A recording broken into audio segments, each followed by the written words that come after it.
Okay, so this is my self-recorded lesson plan for methods and techniques of health education fall 2014, and I am doing my Happy Spines Make Happy Minds PowerPoint, just the early morning session on the first day of a what will probably be maybe a day and a half seminar.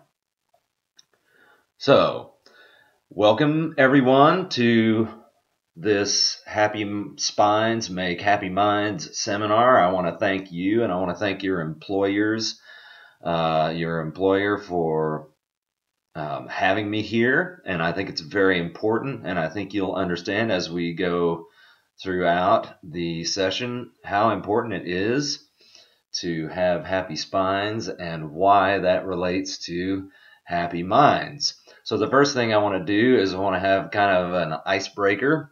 So I am going to turn on some music, and I want everyone to stand up, and I want you to dance in whatever way you feel like dancing to the music. So at this point, I'm going to play some music, and we're going to dance, and the music is going to be set up to start and stop at certain points. So when the music stops, I'm going to ask everyone to think about the position that their spine is in. I'm going to ask them to consider how their spine feels down at their low back, how their spine feels in their mid back, and how their spine feels around their neck. And this is just sort of a way to get people up, get people active, get people thinking about the position of their spine. So we're going to go through this for a few minutes, and then I'll go to the next slide. And the next slide has the learning objectives, which I don't know if I'm supposed to explain this in the video, but the first one is by the end of the session, the employees of the company will identify back pain as a serious public health problem, which is cognitive. And by the end of the session, employees will be able to demonstrate the 3 principles. And I have outlined 3 principles, but I mean, we could be more complex, we could be less complex, but for the purpose of this lesson, I'm going to highlight 3. You can see the references at the end of the PowerPoint for kind of I guess the framework for that. So by the end of the session, this is the 3rd learning objective, employees will identify one area in his or her life that could be negatively affected by long-term back pain, and that would be an affective learning objective. So as we move on, I'm going to have a discussion. So I'm going to just throw this out to everyone. What do you think are the most common health problems in the United States? And so I would assume that most people are going to come up with something like diabetes, obesity, high blood pressure, and all of those things are correct. And we will have a discussion about those things. And we might even write them down on a whiteboard or something to that effect, or I might type them in real time, on the projected screen, if that's the way it works. And what will happen is then I will go to the next slide, which will actually talk about not just the most common problems that cause morbidity in the United States, but the most common problems that people go to see their doctors for. So we'll kind of highlight what that means, and what actually happens is the number 1 problem is skin disorders like cysts, acne, eczema, dermatitis. Number 2 is joint disorders like osteoporosis. And the 3rd most common problem that people go to see a doctor for is back problems. So this accomplishes learning objective number 1, and you can see reference number 1 on the reference page to find a more comprehensive list. And we can talk about the more comprehensive list throughout this part of the question and answer discussion section. So now we move on to the next slide. So this next question is going to just be thrown out to everybody, and anybody can answer. What kinds of things do you think that chronic back pain could keep you from doing? And at this point, I can certainly give my own experience as a breaking off point so that maybe other people will feel comfortable giving their own experiences. But for me, I can certainly talk about my mother. I can talk about my mother-in-law, who has recently had back surgery, and both my mother and my mother-in-law are in their 60s, and they have had to curtail a lot of the activities they would like to be doing with my 5-year-old son because of their back pain. They are unable to sustain the kinds of activities for the length of time they would like to because of their back pain. And I would also even talk about my brother-in-law, who is in his early 40s, and he has had to have back surgery because of poor posture and work conditions. And he's an IT professional, so my point would be that I am giving this presentation, giving this seminar to people that are IT professionals typically, or that they are at least desk workers or spend a lot of time riding around in a car. And I would assume, well, I would relate his story to their story, and then hopefully that would generate more conversation that we could all talk about. So this would engage the intrapersonal. So people are having to think about, well, what are the things that I would like to do that maybe if my back hurt, I wouldn't be able to do. It would also engage the interpersonal in terms of multiple intelligences, because we're all talking and interacting, and then logical as well, because there's lots of logical connections that we're having to make. This addresses learning objective 3, as I mentioned earlier. So now we'll move on to slide 6. So proper spinal alignment is the key to eliminating back pain. Now, clearly, if we're sitting at a desk, if we are driving in a car, if we are sitting on our couches watching television, if we're bending over to pick something up, we are always in danger of compromising proper spinal alignment.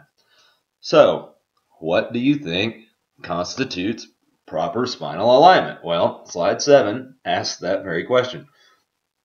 What are the keys to proper spinal alignment? And at this point, I'm going to give a demonstration of the keys to proper spinal alignment. So, the priority is spine first, okay? And the spine begins at the low back. The low back is connected to the pelvis. So the angle of your pelvis necessarily affects the alignment of your spine. So where we start is with squeezing your butt. And I know that sounds funny, but it's true. So what I want now is for everybody to stand up, okay? And I want you all to just stand as you normally would, feet together, parallel. And now I want you to just squeeze your butt as hard as you can, right? And now let go. Now, squeeze your butt as hard as you can again, and now let go. So the next time we do that, I want you to try and feel as much as possible the change in the position of your pelvis as that happens. So you can see if I am going to do something Like if I have my back rounded like this is what we call a lordosis in the low back. So if I squeeze my butt, that changes the angle of my pelvis and it flattens out my low back. Now there's a natural lordosis because the curvature of your back has a natural lordosis. And then there's what we call a kyphosis as we go up here into the thoracic spine. But it often gets accentuated to such a point where it's unhealthy, and that's what causes discs to bulge and other back problems. So, again, the first key to spinal alignment is having some tension in your buttocks. Now, I'm not talking about walking around all the time with your butt squeezed 100% on, right? I'm just talking about being aware of tension in your butt such that your pelvis is neutral, okay, so that you have a healthy lordosis or a healthy curvature of your low back. Now, the next thing is you have to have some tone in your belly, okay? So we've got tone in your butt a little bit, we got tone in your belly, and this is going to pull your rib cage down, and it's going to keep your upper back in a neutral position, okay? So key number one is a little bit of tone in your butt to keep your pelvis in a neutral position, which, because your low back is connected to the pelvis, it's going to be in a neutral position. Now, when you have a little bit of tone here, it's going to keep your rib cage pulled down so that you're not flailing out like this, right? So tone in your low belly, that's good. And then finally, chin down in a neutral position so that you're not in a neck position like this, right? So now let's think about this. If I were to not have any of these three things going on, what would happen? Well, my pelvis would probably be tilted forward, so I would have big rounded back, and then I would also be moving forward and then have my neck jutted forward and doing this thing, right? That is the recipe for back pain.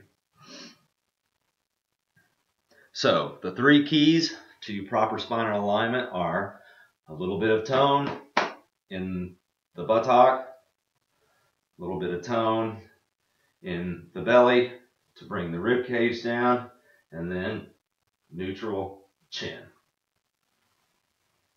So probably at that point, I would also talk about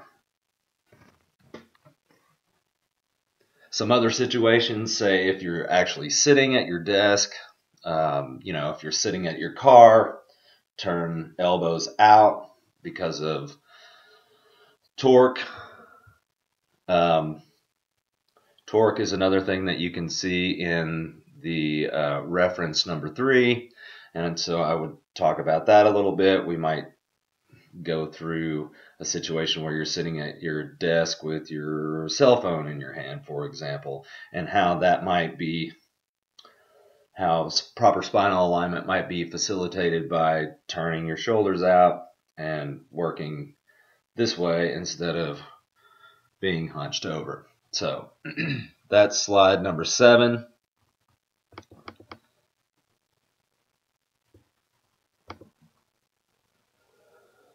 So then I would pose this. So now, understanding these keys that we've just been talking about, understanding the basics of proper spinal alignment, do you think you have good proper spinal alignment right now?